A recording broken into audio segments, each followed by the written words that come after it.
নমস্কার। রম্য গল্পমালায় সকল শ্রোতা বন্ধুদের জানাই স্বাগত। আপনাদের সাথে আমি রম্য মাইতি। শুভ নববর্ষে সকল শ্রোতা বন্ধুদের জানাই হার্দিক প্রীতি ও শুভেচ্ছা। নববর্ষ উপলক্ষে 2025 সালে আমার প্রথম উপস্থাপনা সাহিত্যিক বৃন্দাবন বাগজির লেখা কল্পবিজ্ঞানের রোমাঞ্চকর গল্প যখের ধনের সন্ধানে। ছবি সংগৃহীত। গল্প পাঠে আমি রম্য মাইতি। শোনাতে চলেছি আজকের গল্প যখের ধনের সন্ধানে। বেশ কয়েক বছর আগের কথা, তা 1964 সালের মার্চ এপ্রিল মাস। আমরা তিনজন চলেছি কৈলাস পর্বতের উত্তর পশ্চিমে যক্ষপুরীর পথে, যেখানে যক্ষরা পাহারা দেয় যক্ষরাজ কুবেরের বিরাট সোনার ভাণ্ডার। মঘবন শর্মার সেই পুরনো লেখা অনুযায়ী আমরা যক্ষপুরীর পথে ঠিকই এগোচ্ছি। রাস্তা বলে কিছু নেই যদিও, তবু মঘবন শর্মা তারা দেখে, সূর্যের অবস্থান দেখে যে মানচিত্র এঁকেছেন, দিক নির্ণয় করেছেন, আমরা বিংশ শতাব্দীর মানুষ কম্পাস এবং আধুনিক কালের ম্যাপের সাহায্যে পথ খুঁজে চলেছি। মঘবন শর্মার বর্ণনা অনুযায়ী ওই তো কৈলাস পর্বত, ওই তো ব্রহ্মা পাস। কৈলাস পর্বতের পাশ দিয়ে দেখা যায় মানুষের মতো চেহারার তিনটে থাম, মাথা জাতের আকাশের মেঘ ফুঁড়ে দাঁড়িয়ে। আশ্চর্য প্রকৃতির খেয়াল। স্থানীয় মানুষেরা যেগুলোকে বলে কুবেরের শাপে পাথর হয়ে যাওয়া তিনটে যক্ষ, ওরা নাকি কুবেরের ধনভাণ্ডার লুট করতে চেয়েছিল।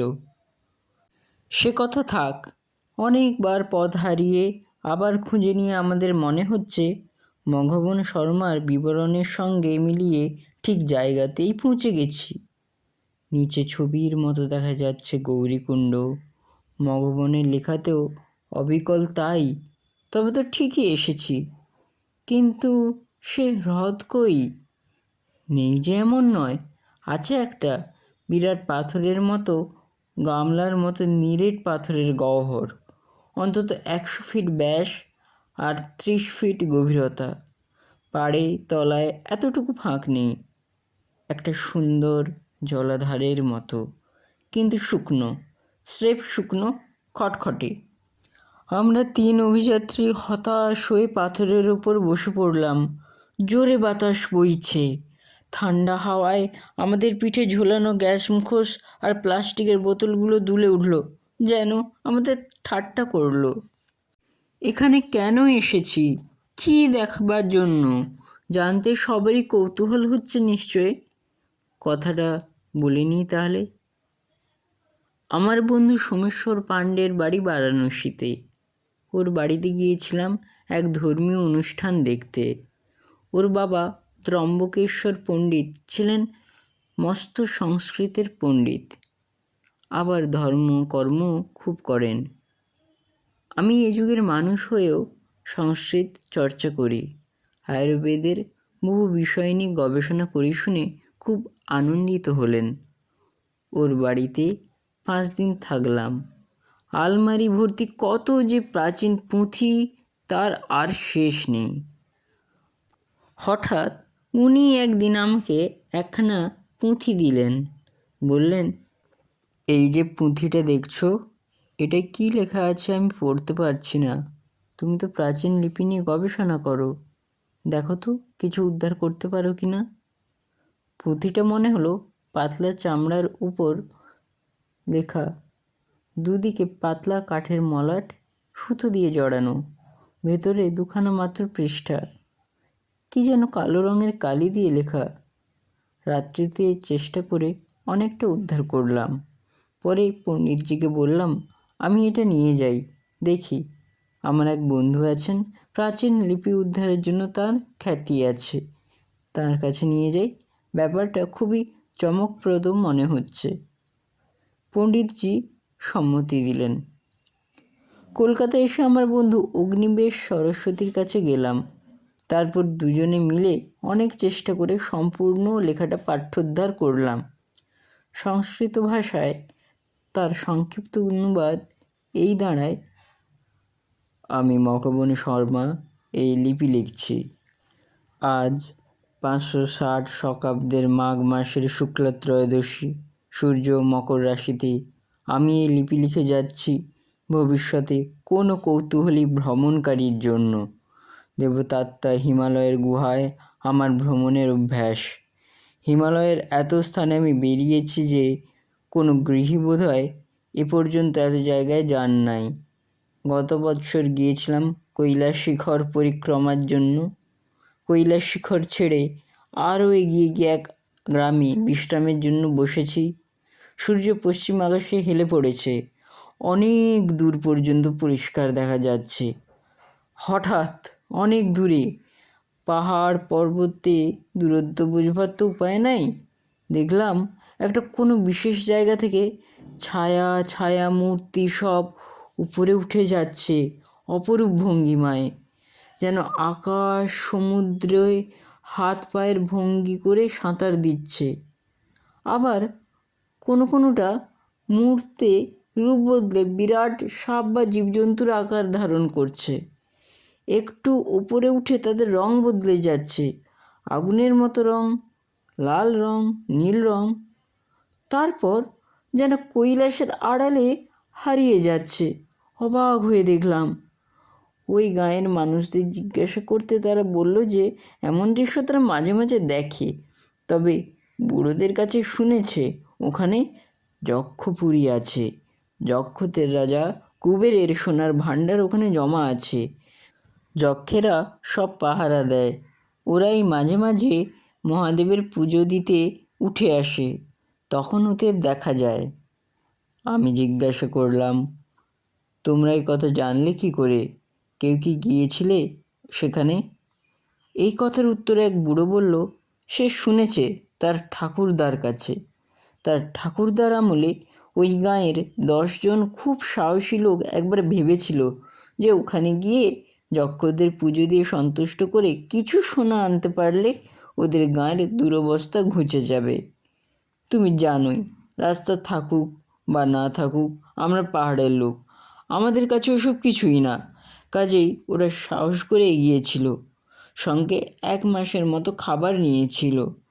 তারপরে ওরা ফিরে এলো। ওরা ফিরে এসে যা বলেছিল এই গাঁয়ের সবাই বহুকাল ধরে তাই মেনে আসছে। আমি জিজ্ঞাসা করলাম, ওরা কি বলেছিল? বুড়ো বলল, ওরা চলতে চলতে 10 দিন পরে এক জায়গায় পৌঁছলো। সেখানে দেখে এক বিরাট শো। তিব্বতী ভাষায় হ্রদকে বলে শো। আর সেই শো একেবারে কানায় কানায় ভরা সোনা দিয়ে।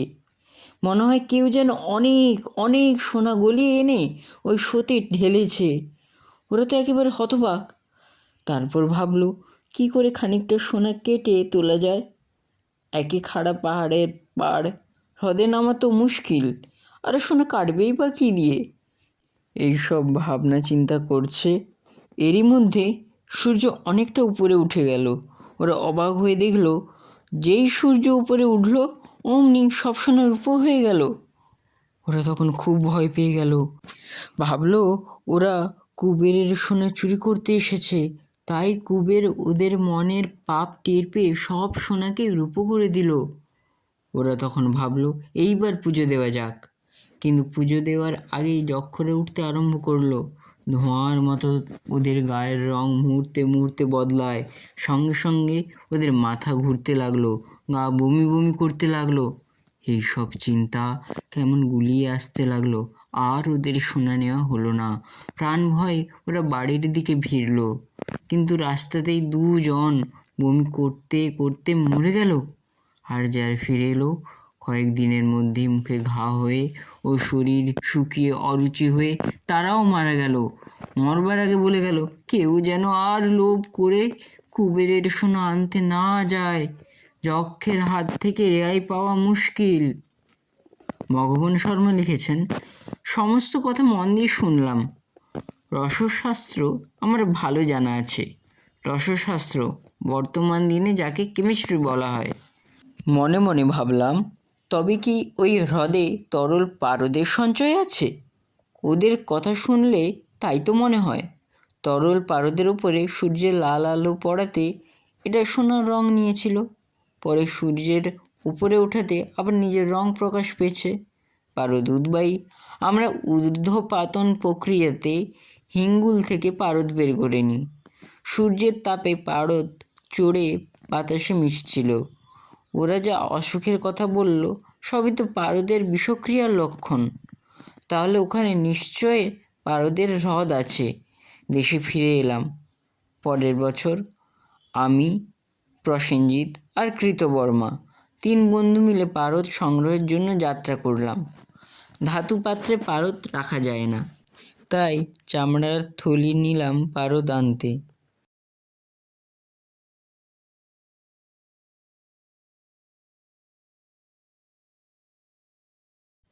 কাঁচের পাত্র ভারীও হয়, আবার পাথুরের রাস্তা, হঠাৎ চোট লেগে ভেঙেও যেতে পারে, তাই চামড়ার বোতলই নিলাম।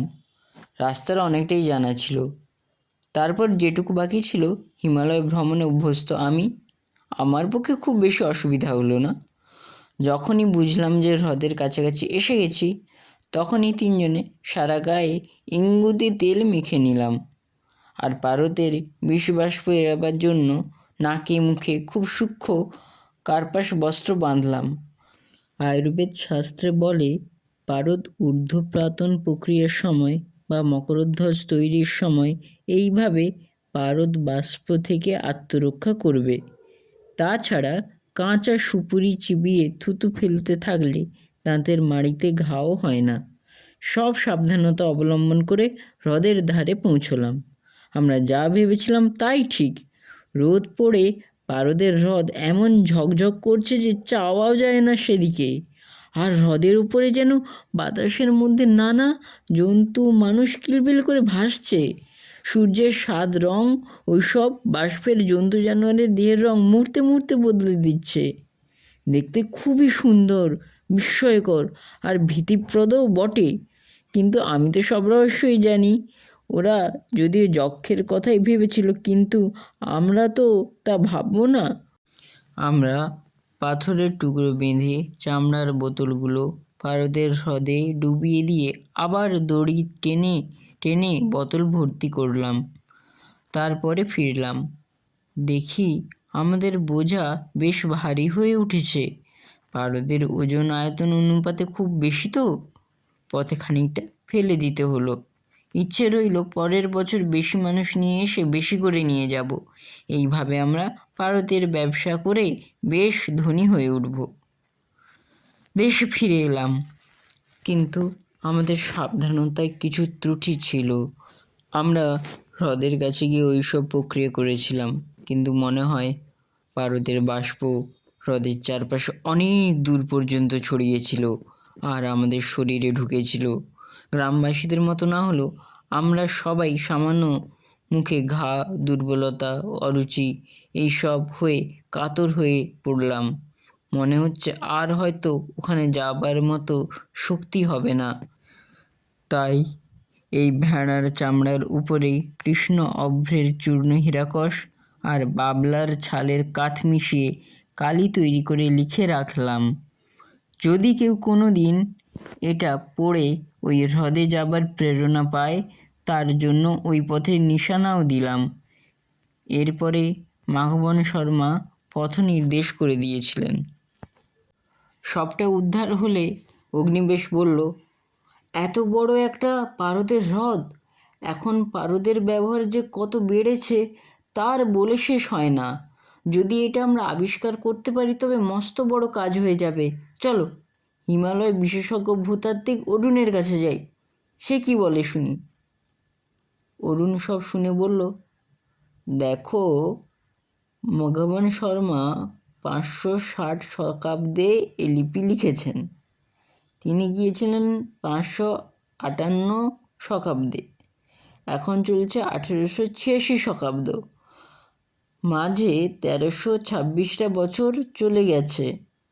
আমি আগের দিনের কথা ছেড়েই দিই, গত 500 বছরে কত অভিযাত্রী হিমালয় ভ্রমণে গেছেন, কিন্তু কেউই তো ওই হ্রদের কথা বলেননি।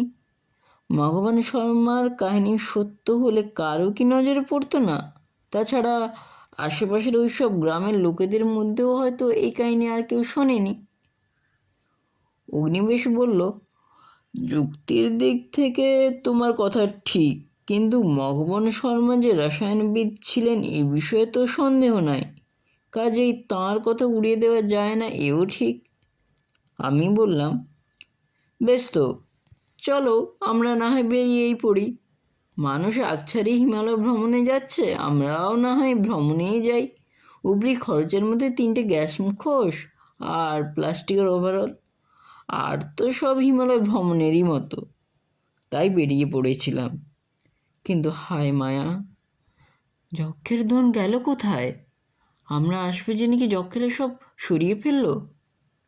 ভগবান শর্মার নির্দেশ মতো আমরা ঠিকই এসেছি, একটা হ্রদও আছে ঠিকই, কিন্তু এ যেন দোয়াদ আছে কালি নেই।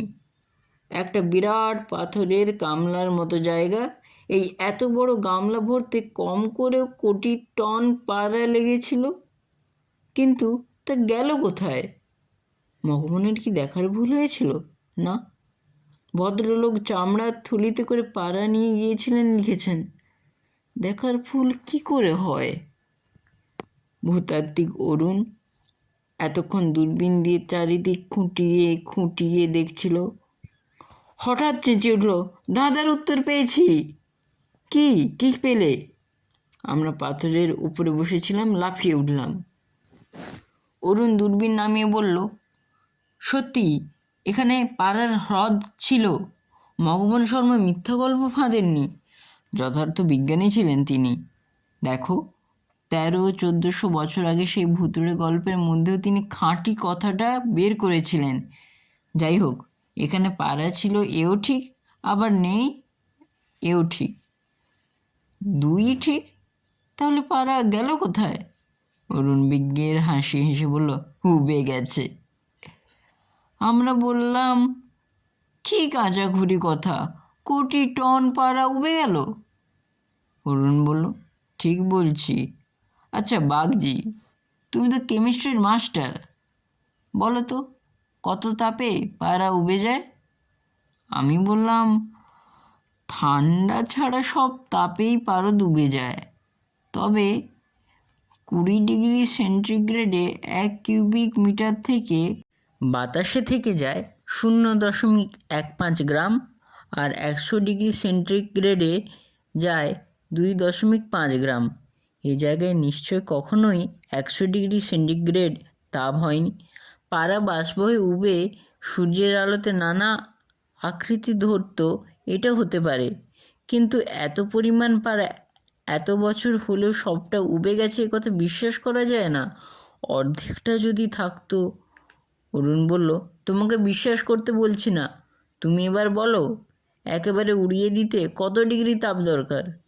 আমি বললাম, একেবারে যদি উড়িয়ে দিতে চাও তবে 370 ডিগ্রি সেন্টিগ্রেড তাপ দিতে হবে। অরুণ বলল, ঠিক তাই, হয়তো তার চেয়েও বেশি তাপ এখানে হয়েছিল। কিভাবে? উল্কাপাত থেকে।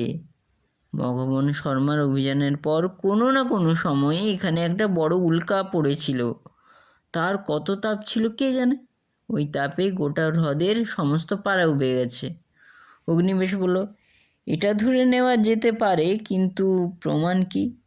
অরুণ বলে, ধরে নেওয়া কথার উপরে বৈজ্ঞানিক তথ্য খাড়া করা যায় না, প্রমাণ এখনই দিচ্ছি। দূরবীন দিয়ে দেখো, হ্রদের দক্ষিণ পাড়টা কেমন খাড়া আর উঁচু। যখন হ্রদ পারদে ভরা ছিল তখনও নিশ্চয়ই পাড়া দক্ষিণ দিকে ওই খাড়া পাড়ের সমানে উঠতে পারেনি। কানায় কানায় ভরা থাকলেও যেহেতু তরল জিনিস, যেহেতু আমরা যেখানে দাঁড়িয়ে আছি তার সমান হতে পারে। অথচ দক্ষিণ পাড়ের মাথা পর্যন্ত ওই যে ঝকঝকে লাল পাথরগুলো দেখেছ, ওগুলো কি? বাগজি, তুমি দেখো। অরুণের হাত থেকে দূরবীন নিয়ে দেখলাম, রোদে ঝকঝক করছিল পাথরগুলো। ভালো করে দেখলাম। বললাম, আশ্চর্য, এগুলো হিঙ্গুল, কেমিস্ট্রিতে যাকে বলা হয় মার্কিউরিক সালফাইড। অরুণ বলল, বেশ, সন্দেহ ঘুচল তো? এবার অগ্নিবেশকে ব্যাপারটা বুঝিয়ে দাও। আমি বললাম, হ্রদের দক্ষিণ পাড়ে পাথরগুলোর মধ্যে অনেক গন্ধক যৌগ ছিল।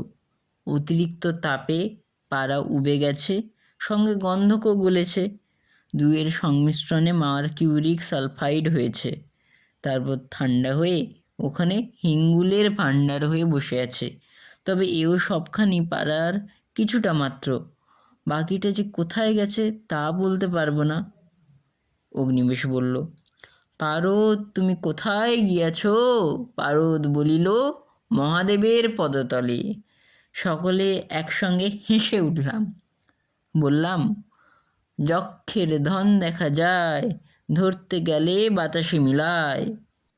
ফিরে এসে ভারতীয় খনি বিভাগকে ওই হিঙ্গুলের ভাণ্ডারের কথা জানিয়েছিলাম।